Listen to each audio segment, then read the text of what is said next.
નમસ્કાર, હું છું કાવ્યા. તમે જોઈ રહ્યા છો સિટી કવરેજ ન્યૂઝ. આજના મુખ્ય સમાચાર. જૂનાગઢમાં આજે ભવનાથ પોલીસ છાવણીમાં ફેરવાયું. કાયદો અને વ્યવસ્થા જાળવવા માટે વહીવટી તંત્ર દ્વારા કડક નિયમો અને જાહેરનામું બહાર પાડવામાં આવ્યું. સત્તાવાળાઓની હાજરી હોવા છતાં ગિરનારના 30મા પગથિયે જ નિર્વાણ લાડુ ચડાવી દેવામાં આવ્યા હતા. જ્યારે બીજી તરફ સનાતન ભક્તોને દૂધધારા અભિષેક માટે માત્ર 30 પગથિયા સુધી જવાની પણ મંજૂરી આપવામાં ન આવતા શ્રદ્ધાળુઓમાં ભારે રોષ વ્યાપી ગયો છે. જૂનાગઢના પવિત્ર ગિરનાર પર્વત પર દૂધધારા અભિષેક અને નિર્વાણ લાડુ અર્પણ કરવાના ધાર્મિક કાર્યક્રમોને કારણે મોટો વિવાદ ફાટી નીકળ્યો છે. સનાતન ધર્મના અનુયાયીઓ અને સંતો દ્વારા એવો આક્ષેપ કરવામાં આવી રહ્યો છે કે સરકારી તંત્ર દ્વારા હિન્દુ ધર્મની ઘોર ઉપેક્ષા કરવામાં આવી રહી છે. જૂનાગઢના કેશોદમાં પોલીસે 1.63 કરોડ રૂપિયાની કિંમતનો 1.624 કિલો શંકાસ્પદ અંબરગ્રીસ જપ્ત કરીને એક આરોપીની ધરપકડ કરી છે. જપ્ત કરાયેલા જથ્થાને તપાસ અને કિંમત નક્કી કરવા FSLમાં મોકલવામાં આવ્યો છે.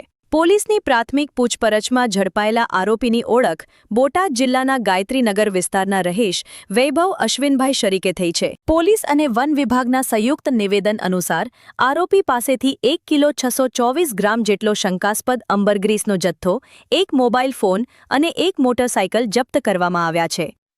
સૌરાષ્ટ્રમાં બાયોડીઝલના કાળા કારોબારનો પર્દાફાશ. ચોરવાડ, મનાવદરના 3 સ્થળોએ SMCના દરોડામાં 2.13 કરોડનો જથ્થો જપ્ત, 8 ઝડપાયા, 5 વોન્ટેડ જાહેર.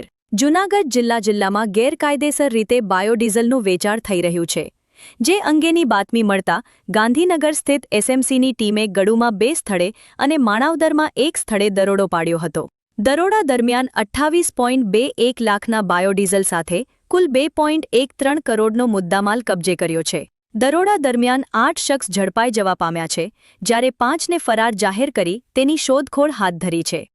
શ્રાવણ માસ નિમિત્તે સોમનાથ ટ્રસ્ટ દ્વારા ભક્તો માટે વિશેષ સુવિધાઓનું આયોજન કરાયું છે.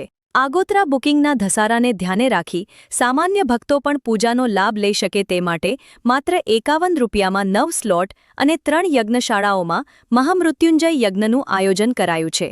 ભક્તો ઓનલાઈન કે ઓફલાઈન બુકિંગ કરાવી શકશે. CJPના પ્રતિનિધિ મંડળે 3 માર્ગ સાથે કેન્દ્રીય આરોગ્ય પ્રધાન JP નડ્ડા સાથે મુલાકાત કરી. JP નડ્ડા સાથે 10 જ મિનિટ થઈ વાતચીત. જંતર મંતર પર વિરોધીઓની ભીડ સતત વધી રહી છે. પોલીસે ભીડને વિખેરવા માટે ઘણી વખત લાઠીચાર્જ કર્યો છે, પરંતુ વિરોધીઓ હાર માનવાનો ઇનકાર કરી રહ્યા છે. ખાણ લીઝ હસ્તાંતરણના નિયમોમાં સુધારા. લીઝ ધારકના અવસાન બાદ હસ્તાંતરણ સરળ બનશે. ગુજરાત સરકારે નિયમોમાં ફેરફાર કર્યો. માઇનર મિનરસ કન્સેશન રૂલ્સ 2017માં સુધારા. કાનૂની વારસદારો માટે નવા નિયમો અમલી. 180 દિવસમાં સરકારને માહિતગાર કરવા પડશે. જરૂરી દસ્તાવેજ રજૂ કરી થઈ શકશે. હસ્તાંતરણ. સમયમર્યાદા બાદ વિલંબો બદલ ભરવો પડશે. દંડ. નિયમમાં 10,000 રૂપિયા દંડની જોગવાઈ. 2 વર્ષ સુધી જાણ નહીં કરે તો થશે લીઝ રદ.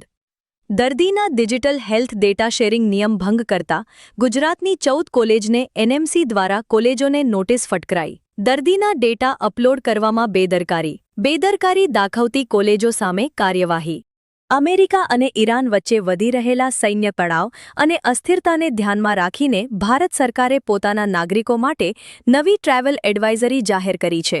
તેહરાન સ્થિત ભારતીય એમ્બસીએ ભારતીય નાગરિકોને કોઈ પણ કામ માટે ઈરાનનો પ્રવાસ હાલ પૂરતો મુલતવી રાખવાની કડક સલાહ આપી છે.